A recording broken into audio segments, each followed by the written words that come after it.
what's good? This your boy Boss. I want to welcome you to a Man of My Word, where I am a man of my word. On this series, I'll just be giving my thoughts and opinions, my views on how I see things. These are not truths.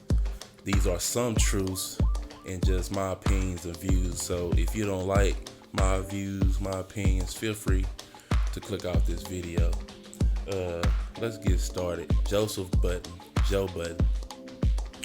Joe Budden is a famous rapper, media personality, podcaster, you name it, he's done it. And the reason I wanted to make this video is because I've been paying attention to Joe over the years, and I've kind of seen this pattern that plays out time and time again.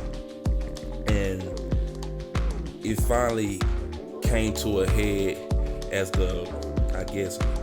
quote unquote beef or turmoil that he's going through right now with his co-host from his podcast, the Joe Budden podcast. But I just want to lay it out in kind of like a chronological timeline order. So first, we know Joe Budden for his one hit, Pump It Up. His hardcore fans know him for his mood music series and things of that nature. You might know him for his rap group Slaughterhouse with Royce da 5'9", Joel Ortiz, Crooked Eye.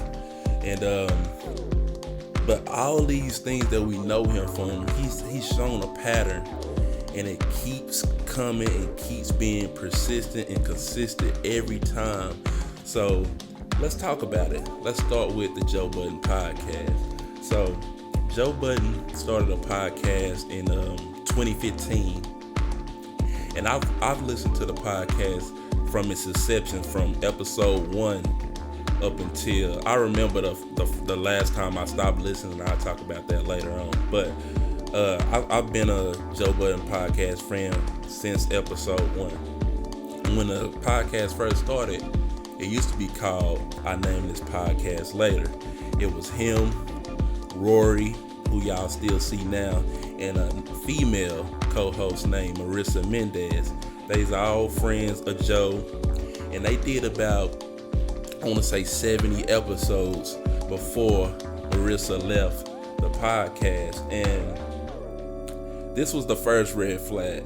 Marissa left the podcast. I can't remember why Marissa left the podcast. It was so long ago, but I'm pretty sure, if I'm not mistaken, it has something to do with her and Joe not seeing eye to eye or whatever, and she left the podcast. So Joe brought one of his friends, Mal, to the podcast, and at the time, I was like, okay, cool, because I couldn't really stand Marissa anyways during the pod, so it was kind of good and fresh to have some new fresh blood and stuff like that. But once he brought Maul to the podcast, I was like, chef's kiss. Like, it was, you could tell this was the nucleus and the core that we needed to hear from the Joe Budden podcast. So once he brought Maul, they changed the name from I Named This Podcast Later to the Joe Budden podcast, which that was another red flag. Why would you change the name from I Named This Podcast Later, which is a great name for a podcast? Because if anybody asks, what's your podcast called? Oh, I Named This Podcast Later. Like, that's a dope name. But he changed it to the Joe Budden podcast. Yes, it's Joe Budden's podcast, but why would you name it the Joe Budden podcast when you have other co-hosts who are contributing to the podcast? That's flag number 2. Now, the podcast starts to bubble up. It starts to become part of the culture. People start to love this podcast. It's the number 1 talked about podcast as they making themselves up the ranks. And along that path of them building the podcast up, Joe takes a job at Complex. Now, people know Complex. Complex used to be a magazine company, but now they're more of a digital media company. Used to be owned by Mark Echo, who used to own the clothing line Mark Echo and stuff like that. So he took the job with Complex. He started a show with academics. Everybody know who academics is. And the show is called Everyday Struggle. The show was a hit from the first episode. They made rounds, they made noise, and I really feel like they could have gave the Breakfast Club a run for their money if they would have kept things together. But why didn't they keep things together? Exhibit A, Joe Budden. Anytime Joe Budden is a part of anything, and you could just check his track record, he sabotages it before it can see the full fruits and the full fruition and all the hard work they put into it. He never lets anything that he does blossom and grow to be as big as it can be. So, like I said, the show went off with a hitch. It was the number one talked about show, kind of like how Breakfast Club was when it first started. You know, they had all the guests, all the in-depth interviews, and everybody was just tuned in to every interview. That's how it was with Everyday Struggle.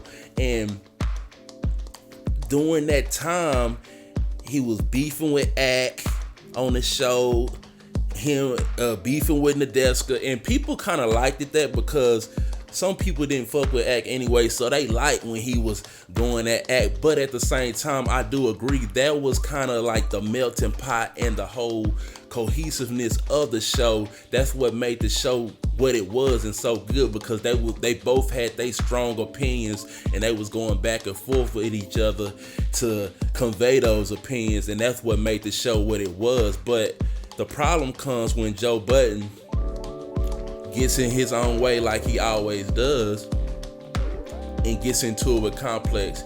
He say Complex wanted to put ads or do sponsorships or shit on their show, which they have every right to do. It's their show, their foot in the bill for this show. You're just the hired help. He want to say that he created this show, and yeah, he created this show, but one-on-one, if you want to talk about business, if you want to have a say in what goes on with this show, maybe put that in your contract. Don't sign a contract and then start the show and get the show popping and all that, and then all of a sudden when your bosses or whatever want to make money and bring back some of that revenue and investment that they putting into the show, you got a problem with it because you're not seeing the money that you think you should be seeing, but you didn't negotiate that. Now, it was a big hoopla.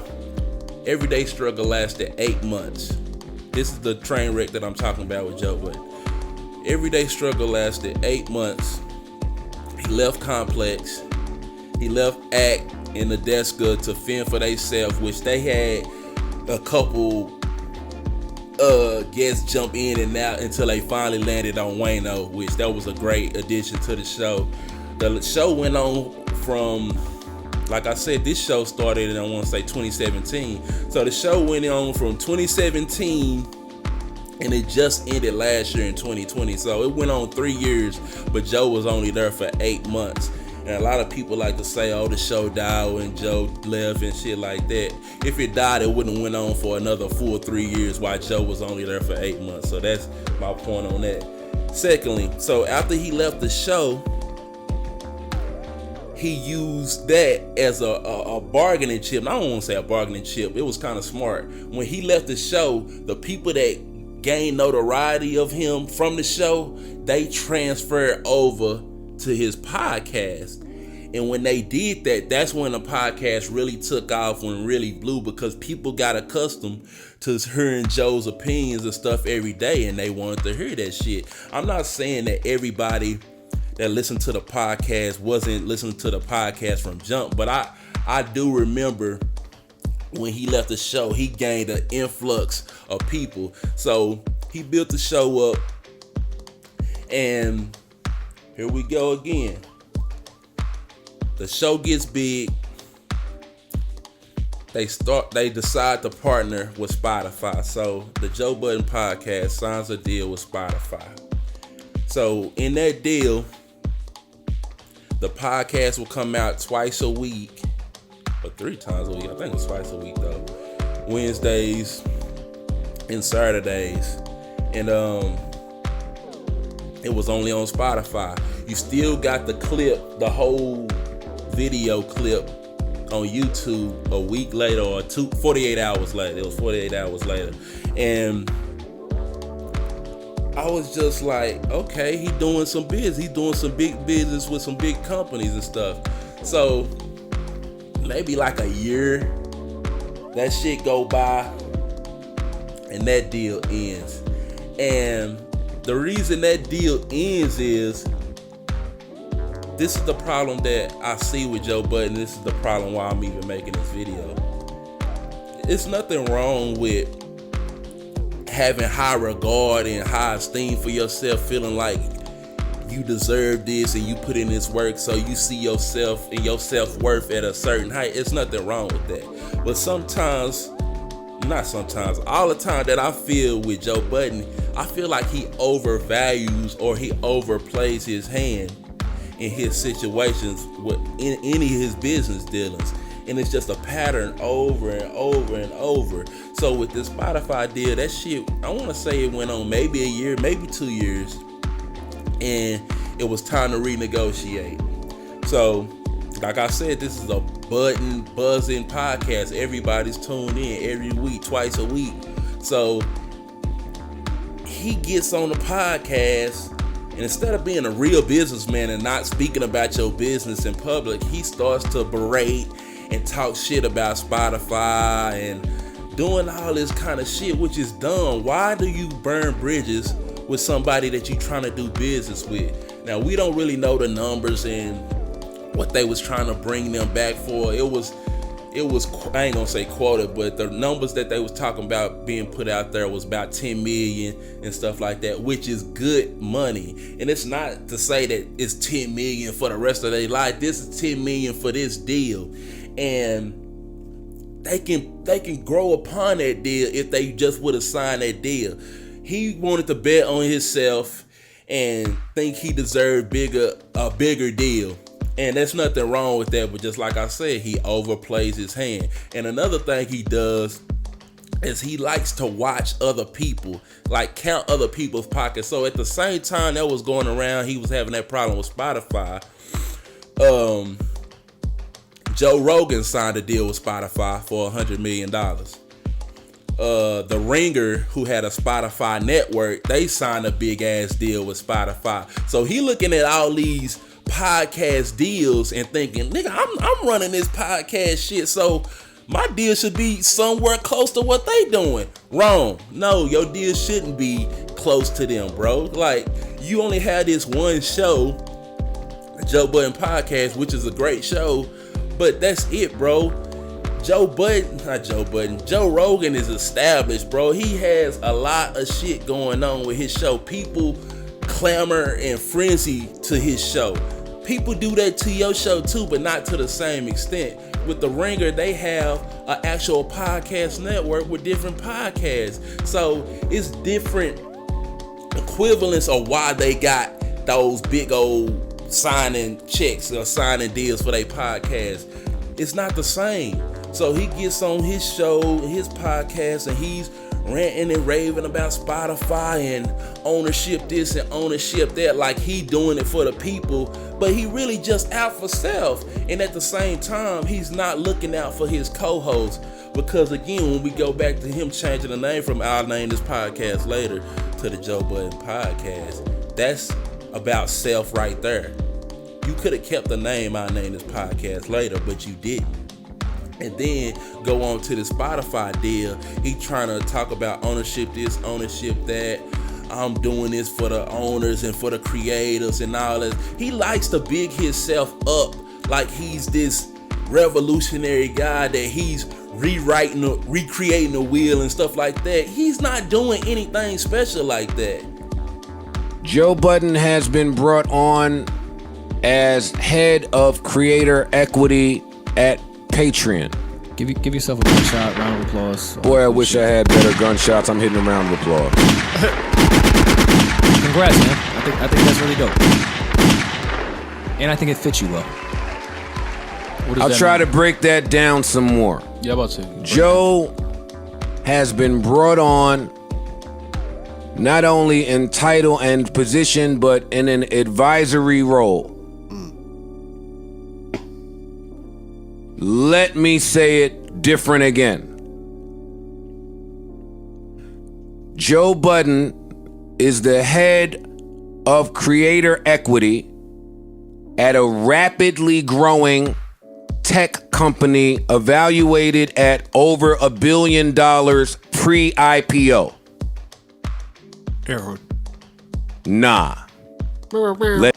How could you be impactful in so many different places and raise market share in so many different places and just adhere to the broken monetization systems that are in place for creatives? Sorry, those days are over. Real shit. So, Mon, when you ask me what it means, I can't tell you what head of creator equity means, because look up the word equity. Get that carbon pussy.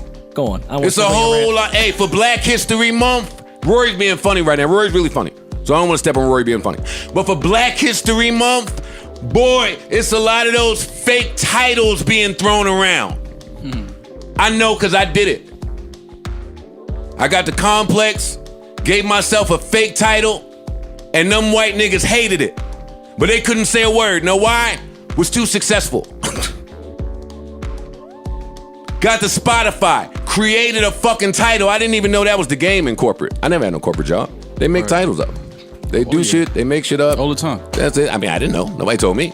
Yeah. Got the Spotify, made up a fucking title. They couldn't say nothing. Was too successful. He's a dope personality. I do like the content that he creates, but he's not who he think he is. And that's his problem. He overplays his hand and looks at himself at a high esteem, like he's really doing something. He really out here moving and shaking, and he not. So time goes on, they still don't make a deal. I know Tidal wanted to do a deal with him. Everybody who had some kind of podcast thing going on wanted to do deals with him, but he didn't take it. So all of a sudden he come along, and before I get to that, let's talk about this. While he was doing that rant and stuff on Spotify, he had a little back and forth or beef with Charlamagne, because from what I gather, he don't like that. He feel like Charlamagne is a company man because Charlamagne works for iHeartRadio, and Charlamagne has his own podcast network, the Black Effect Podcast, and he partnered joint venture 50-50 with iHeart. So they partnered up with his podcast network. People on his network is the 85 South Show. I can't even think. I got it right now. Big Facts Podcast with Big Bang Black, DJ Scream them, Horrible Decisions, just to name a few. He got a shitload of them. Just Hilarious, Gangster Chronicles. He has a lot. He actually has a network. So he wants to shit on Charlamagne for doing a joint venture with a big corporation, but want to rank ownership. What's the point of owning 100% of something if you ain't doing shit with it? You own 100% of this, but what is you doing with it? What's the point if you're not moving the needle? If you're not putting people in position to win? So he has this bright idea to create the Joe Budden Network. What does the Joe Budden Network consist of? The Joe Budden Network consists of the Joe Budden Podcast, the See the Thing Is Podcast, and he just added another podcast with Karen Silver and her best friend Ming Lee, which is what is that podcast called? Oh, Girl I Guess Podcast. So he has 3 podcasts on his quote-unquote Joe Budden Network. And let's talk about the See the Thing Is podcast. That podcast started with 3 female hosts. One was Mandy from the Horrible Decisions podcast. The other one was this girl named Olivia. And the other one was a known singer, Bridget. I think Bridget Kelly, that's her name. And She used to be a singer, but she was cool with Joe, and he brought her on to the Joe Budden podcast. So he gave her shot, and they created See the Thing Is. Like I said, one of the girls in that podcast, Olivia, she wasn't fucking with Joe and how he was running his quote unquote podcast network, and she just wasn't fucking with him as a whole. So she left the podcast network. He's not good at business is what I'm getting at too. I don't want to keep rambling. He's just not a good businessman when it comes down to it. And he doesn't know what he's doing, but he always likes to be at the forefront like he's really doing this stuff. So to fast forward, he had that beef with Charlamagne about partnering up and not owning 100% of his shit. So what does this guy do? He makes a deal. He ain't even make no deal. He creates a Patreon for the podcast. Now, if you don't know what Patreon is a website for creatives to make money off their fans. So say you make content, say you make videos and stuff, and you want your fans to pay you for giving them this great content. Well, they do kind of like a splits. I think they take 12%, you take the other percentage, and which is cool. A lot of people have Patreons. Andrew Schultz, who does the podcast with Charlamagne for Brilliant Idiots, has a successful Patreon with his other podcast, Flagrant 2. They have like 20,000 patrons that pay monthly for their podcast, and they're generating $100,000 a month. You can go look this up. I'll put it up in the video so you can see. So he creates a Patreon for the podcast. He act like he doing this revolutionary shit by creating a Patreon. Everybody been doing this shit. You late to the game, bro. So he act like he's doing something different and something big with this Patreon deal. And when he announced the Patreon deal, he's just patting himself on the back. I love me, talking about himself, bigging himself up. And you can see his co-host Mal and Rory not looking too good about the deal. They pretty much quiet. You could tell from that point on there was kind of some tension between them and Joe, because I feel like this just from the outside looking in. I feel like they could have took these other deals that were more lucrative and then built upon those deals, but Joe didn't want to do that. Joe is thinking like he's just revolutionary guy. He's gonna get the bag for us, and y'all end up with no deal on Patreon, and he has this title, creator of equity or some bullshit, just a bullshit ass title that means nothing. Now, the other day, I want to say 2 days ago, Patreon got some new funding, a new investment fund round, and now Patreon is valued, I want to say, at $4 billion. I'm going to try to put this in the video so y'all can see. And this narcissist, Joe Budden, the news post of this up like he is the reason, like he had something to do with this shit. He only been at Patreon for like a month and a half, 2 months, if that. And that's one of my problems that I have with Joe. He has this I love me syndrome where he thinks he's the God, the mighty old God of everything, and he's the creator of everything, and he's not. Like, stop that shit, bro. And he rubs people the wrong way. He don't respect his co-host. It just pisses me off the way that he moves, because I really fuck with him, and he could have really changed the podcast game. He could have really did some shit with this shit, but with this Patreon deal, that ain't even no real deal. Anyway, I can create a Patreon right now if I wanted to. That ain't nothing. So Mal and Rory,